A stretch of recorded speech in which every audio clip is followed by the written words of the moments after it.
Hey everyone, this is Glen Greenwald, and we are here on our live stream after what was obviously a very dramatic moment in the courthouse in Kenosha, Wisconsin, where the jury, after deliberating for an unusually long period of time, almost the entire week, 4 full days, 4.5, came back with a verdict. And the verdict was, in the Kyle Rittenhouse case, not guilty on all 5 counts. As you probably know, the judge earlier in the trial dismissed the charge of him having carried a gun illegally because the gun that he possessed under the law was too small to meet the requirements of the criminal statute. So there was no way to find him guilty on that. The remaining counts were for intentional murder in the cases of the 2 white individuals whom he shot and killed, intentional attempted murder in the case of the person who he shot and wounded, who was also white, and then reckless endangerment of lives in the case of the 2 people at whom he shot and missed. And now, obviously, this has been a trial that has generated extreme levels of emotion. I know just by having gone on and made clear not only what the verdict was, but what my view was, having watched the actual trial, namely that this was the just verdict based solely on the evidence.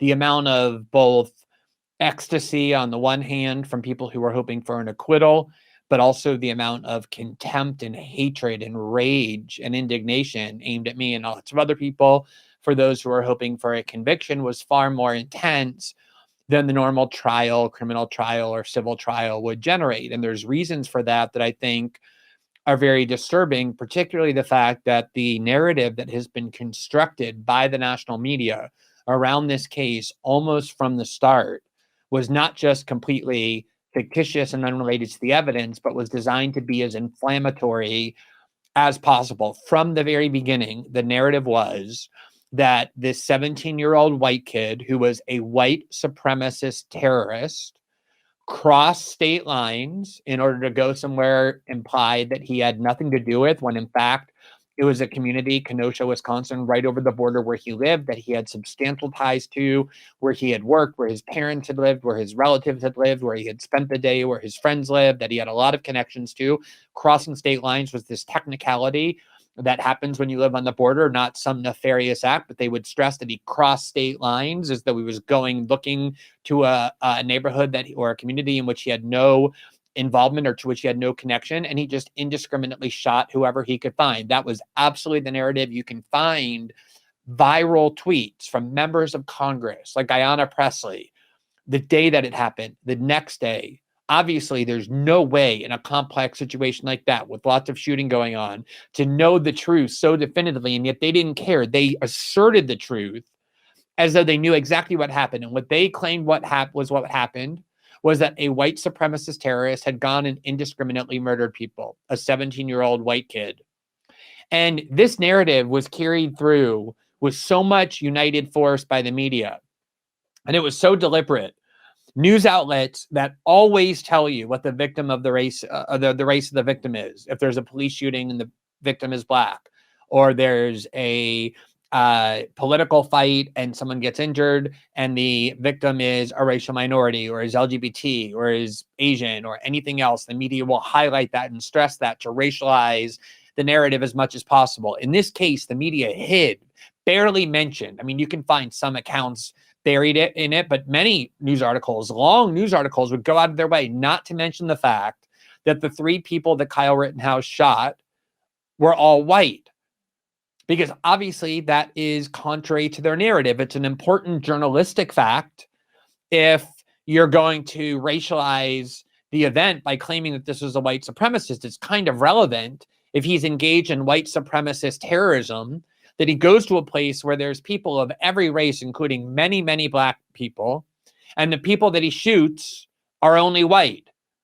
That kind of calls into question, was his motive actually white supremacist terrorist if the people that he shot weren't black or other minorities, but were white? So they just buried it, concealed it to the point that many major media outlets around the world didn't know that the people that he shot were white. This week in Brazil, the largest newspaper in Brazil, Folha of São Paulo, which is a very responsible and solid, competent professional news organization. I've worked with them before. I know a lot of reporters who work in that news organization, published a major article about the Rittenhouse story, and they specifically and explicitly stated that the people that Kyle Rittenhouse killed were two black men.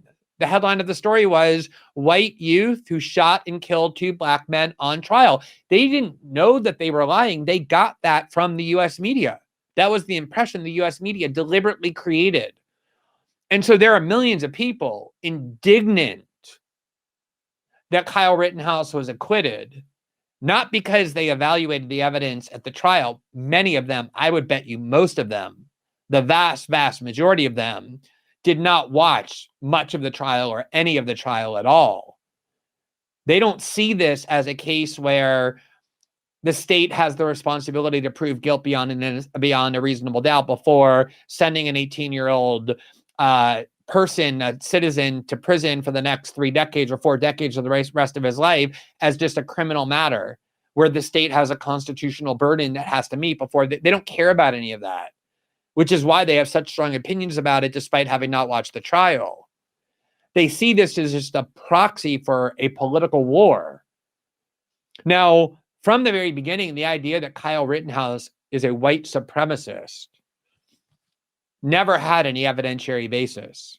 Even if he were a white supremacist, you should be happy that he was acquitted if the state failed to prove his guilt beyond a reasonable doubt. In the United States, being a white supremacist is not actually a crime.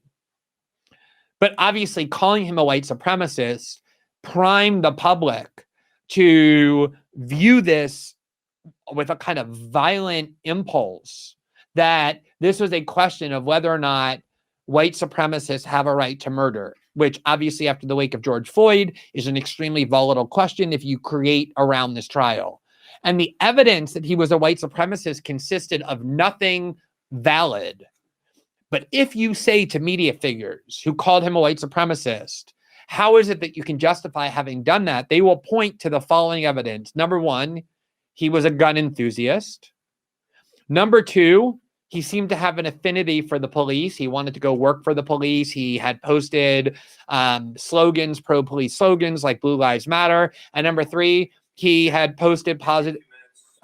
He had posted positive sentiments about the positive sentiments about Donald Trump. That is all you need in order to claim that someone is a white supremacist. They have pro-police sentiments, that they have expressed pro-Trump sentiments as well. So this whole narrative that he was a white supremacist was negated by both the evidence that they pointed to. You can actually be pro-police because you're a white supremacist, but you can also be pro-police because you're not, because you believe that crime is bad and that the police are there to protect you. You can have a reasonable debate about that without being a racist. You can be a gun enthusiast without being a white supremacist. There are lots of gun enthusiasts who are Black, Latino, Asian, and other races who are obviously not white supremacists. You can actually be a supporter of Donald Trump's without being a white supremacist, but that's not how the media sees it. So right away, this whole narrative that he was a white supremacist from the start was both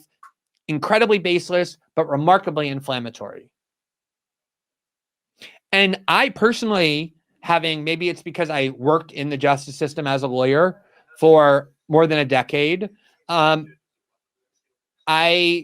know that in a complex case like what happened, it is virtually impossible to figure out what happened in a definitive way until a jury trial, which is structured and designed over centuries to surface truth, not to allow little video snippets that appear on Twitter out of context with a framing by ideological actors, but to actually examine in the full scope of the context of the truth with all kinds of tools to ensure that truth is determined. Cross-examination, rules of evidence to exclude unreliable evidence, to ensure the admissibility of reliable evidence, perjury for witnesses. I know that unless you sit and watch that full trial, there really is no way to opine in confidence about what happened. Now, you as a citizen certainly have the right to form opinions based on videos. The videos did seem to show that the only people that he shot at were people who in some way were targeting him. It was obvious from the start that he didn't just go and indiscriminately pick people out of the crowd to shoot them. So I don't blame people who formed an opinion, But as a journalist, as someone with a public platform, I did not feel comfortable opining about this case until I was able to have the benefit of sitting and watching the trial. And as I sat and watched the trial, what became indisputably clear to me was, regardless of what you think about the choice and wisdom of a 17-year-old picking up an AR-15 and going to a protest, obviously, there are a lot of people who think that was some kind of noble and courageous or brave thing to do to protect the community. Other people think it was incredibly reckless. I personally would prefer not to have a society where 17-year-olds are walking around with AR-15s, especially ones who aren't particularly trained in how to use them or in the security. But leaving that question aside about the wisdom of whether he should have gone, that wasn't what the trial was about. The trial was about whether he was guilty of murder, whether he had the intention under the law to kill someone without the justifiable excuse of self-defense. What I learned at the trial definitively, which for me became dispositive, was that the only people that he shot were people that he perceived reasonably were in some way posing a threat to him. And the reasons why that obviously is so important is because what it goes to his intent. It means that he wasn't there to shoot people. He didn't want to shoot people. He shot only at those people he felt it was necessary to shoot at in order to prevent his own life from being taken. Beginning with Joseph Rosenbaum, who, although he wasn't armed, we've all seen the video of how he was behaving, almost asking to be shot, looking for confrontation, having just been released from psychiatric custody with a long history of criminality behind him. He didn't seem to me to be there in support of Black Lives Matter. He seemed to me to be there looking for trouble, which again is not a crime. But Kyle Rittenhouse didn't shoot him, even when Joseph Rosenbaum threatened to kill him and said, if I find you alone, I'm going to kill him. Kyle Rittenhouse didn't shoot him then. Kyle Rittenhouse shot him only when Joseph Rosenbaum was chasing him and Kyle Rittenhouse was trying to run away from him, and he caught up to him and tried to take his gun. And Kyle Rittenhouse perceived in that moment reasonably that had Joseph Rosenbaum taken his gun, he would have succeeded in using it to kill Kyle Rittenhouse and others based on the threats Joseph Rosenbaum had already issued.